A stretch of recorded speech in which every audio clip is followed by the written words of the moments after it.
পবিত্র ঈদুল আজহা উপলক্ষে রাজধানীর জাতীয় ঈদগাহ ময়দানের প্রস্তুতি সম্পন্ন। সবকিছু ঠিক থাকলে আগামীকাল সকাল 7:30টায় এখানে অনুষ্ঠিত হবে ঈদের প্রধান জামাত। ইতিমধ্যে ঈদের জামাত নির্বিঘ্ন করতে নিশ্চিদ্র নিরাপত্তা ব্যবস্থার পাশাপাশি নেওয়া হয়েছে সব রকমের প্রস্তুতি।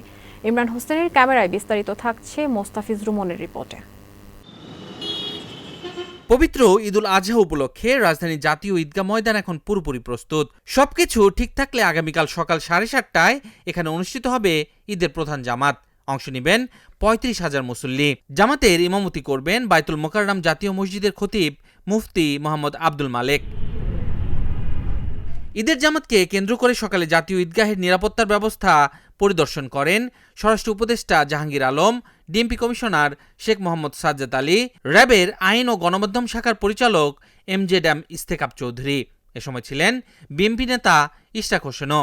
পরিদর্শন শেষে তারা দেশবাসীকে ঈদের শুভেচ্ছা দিয়ে জানান, ঈদ নির্বিঘ্নে উদযাপন ও সার্বিক নিরাপত্তা নিশ্চিতে সর্বোচ্চ সতর্ক অবস্থানে রয়েছে আইন শৃঙ্খলা বাহিনী। আমাদের এখানে পর্যাপ্ত নিরাপত্তা ব্যবস্থা নেওয়া হয়েছে। প্রায় 500 পেট্রোল রাখা হচ্ছে, অলি গলি সব জায়গায় কভার করা হচ্ছে। এবং এই ক্ষেত্রে আমি আপনাদেরও সহযোগিতা কামনা করব। যদি কোথাও কোনো ধরনের কোনো ইনফরমেশন পান, আপনারা নিকটবর্তী থানার সাথে সাথে জানাবেন, আমরা অবশ্যই ব্যবস্থা নেব। তো ছোটোখাটো দুই একটা ঘটনা অনেক সময় ঘটে যায়, এটাও যেন না ঘটে, এই জন্য আমরা পর্যাপ্ত ব্যবস্থা নেব।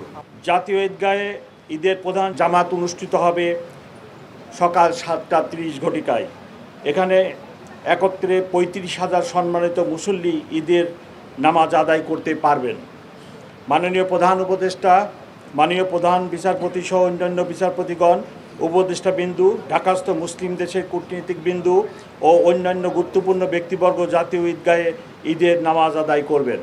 আমরা স্থাপন করেছি ওয়াচ টাওয়ার, স্ট্রাইকিং ফোর্স রেখেছি স্ট্যান্ড বাই হিসেবে, মোবাইল পেট্রোল এর চতুর্দিকে বিদ্যমান রয়েছে, অবজারভেশন পোস্ট, চেক পোস্ট এবং সিসিটিভি মনিটরিং করা হচ্ছে নিয়মিত।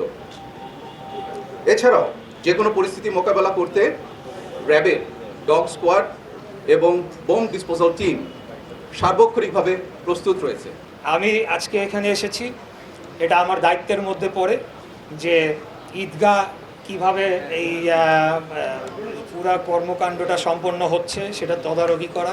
শুধু তাই নয়, যারা এখানে শ্রমিকরা রয়েছেন তাদের পাশে এসে দাঁড়ানো এবং তাদেরকে কিছুটা মোটিভেট করা। এটা আমরা কালকে থেকেও মাঠে থাকবো, যারা পরিচ্ছন্ন কর্মী থাকবে তাদের সাথে আমরা, আমাদের ঈদের দরকার নেই, আমরা যারা যেহেতু আমাদের জন্য কষ্ট করতে পারে আমরাও তাদের সাথে থাকবো ইনশাল্লাহ। এবছর ঢাকা মহানগরীতে মোট 118টি ঈদগাহ ও 1621টি মসজিদে ঈদের জামাত অনুষ্ঠিত হবে। এছাড়া শিয়া ও কাদিনী সম্প্রদায়ের 8টি এবং সৌদি আরবের সঙ্গে মিল রেখে 3টি জামাত অনুষ্ঠিত হবে।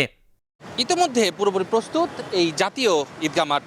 সবকিছু ঠিকঠাক থাকলে আগামীকাল প্রায় 35,000 মুসল্লি একসাথে ঈদের জামাত আদায় করবেন। আর প্রতিকূল আবহাওয়ায় সেই জামাত হতে পারে সকাল 8টায় বাইতুল মোকাররমে। Mostafiz Ruman, channel S, Dhaka.